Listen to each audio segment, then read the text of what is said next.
Hello friends. जैसा आप सबको पता ही है कि अभी हाल ही में ईएमआरएस के एग्ज़ाम कंडक्ट करवाए गए थे और उसका ऑफिशियली आंसर की भी आ गया है। आप सबको पता है कि टीजीटी के पेपर में जनरल इंग्लिश, जनरल हिंदी और कोई एक रीजनल लैंग्वेज जो आपने चूज किया हो वो सभी के लिए करना मैंडेटरी था और कम से कम इसमें 40% मार्क्स करना ज़रूरी था। जिनके 40% से कम आए होंगे उनकी पूरी कॉपी नहीं जांची जाएगी। कॉपियाँ उन्हीं की जचेगी जिन्होंने इन तीनों भाषाओं में कम से कम 40% मार्क लाए हों। तो आज हम लोग बात करने जा रहे हैं जनरल इंग्लिश की, जिसका मैं आपको पूरा क्वेश्चन दिखाने जा रहा हूं और उसका जो ऑफिशियली आंसर की आया है उसे मैं बताने जा रहा हूं, ताकि आप सभी मिला सकें, अपना मिलान कर सकें कि जो है आपने कितना स्कोर किया है। तो आइए देखते हैं। तो सबसे पहले देखते हैं, पहला क्वेश्चन है fill in the given blanks with correct options. Question number 121, bread and butter dash to be provided. इसमें हमें 4 ऑप्शन दिए गए थे। Option 1 have, option 2 are going, option 3 are, option 4 has. तो इसको ऑप्शन 4 माना गया है जिसमें हैज भरा जाना था। Question number 122, I dash your letter yesterday. इसमें हमारे पास 4 ऑप्शन थे, had received, would receive, received, have received. इसमें क्वेश्चन नंबर 122 का ऑप्शन 3 सही माना गया है, जहां रिसीव्ड भरा जाना था। अब अगर 123 की बात करें तो choose the sequence in which the following words phrases can be rearrange to form a correct sentence. यहाँ एक सेंटेंस दिया गया है, जैसा आप देख पा रहे हैं ये ABCDE 5 पार्ट में विभाजित है और आपको उस ऑप्शन को चूज करना था जो इस सेंटेंस को सही सीक्वेंस में दर्शा रहा हो। तो इस क्वेश्चन का ऑप्शन पहला माना गया है, जिसमें CEADB इस तरह से इसे अरेंज करना है। अब अगर बात करें 124 की, तो identify the part of the sentence that has an error in it. यहाँ एक सेंटेंस दिया गया है जिसमें एक एरर है, तो आपको ऑप्शन में ये टिक करना था कि किस पार्ट में एरर है। पूरा सेंटेंस है, this is the only one of his novels that are not worth reading. तो इसका पहला ही उत्तर सही माना गया है, यानी कि सी पार्ट में एरर है।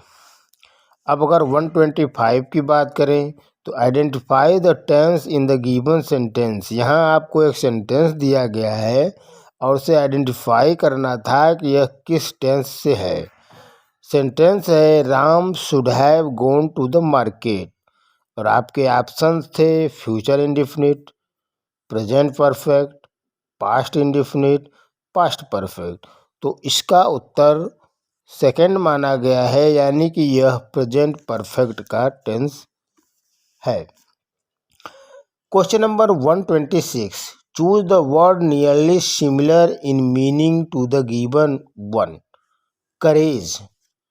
यहाँ पे आपको करेज का नियरली सिमिलर मीनिंग बताना था, जिसमें आपके ऑप्शन थे हेजिटेशन, क्वार्डिस, फॉर्टिट्यूड, वर्च्यू।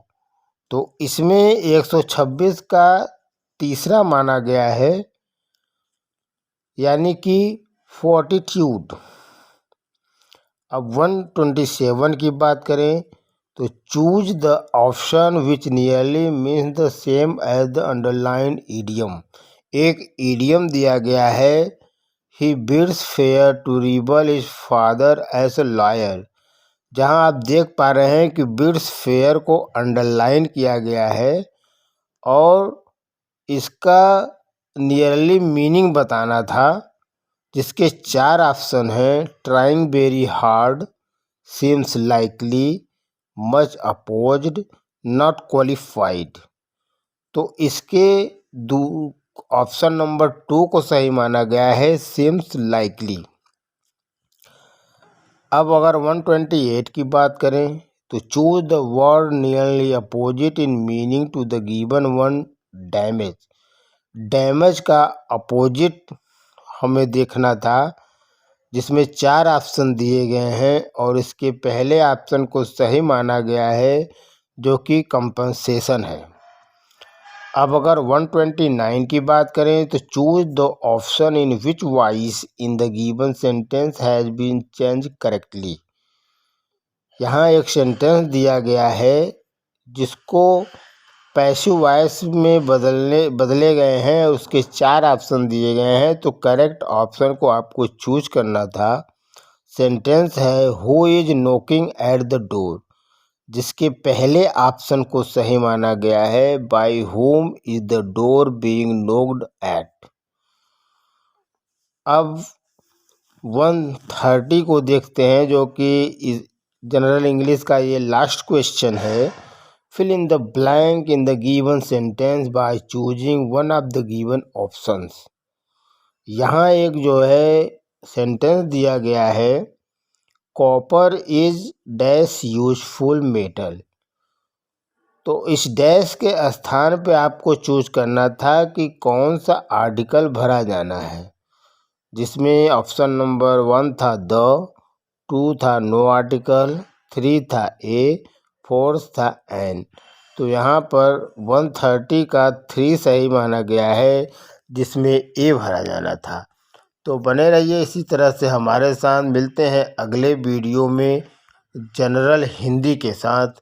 तब तक आप अपना स्कोर कमेंट करके ज़रूर बताएं कि आपका कितना हुआ है।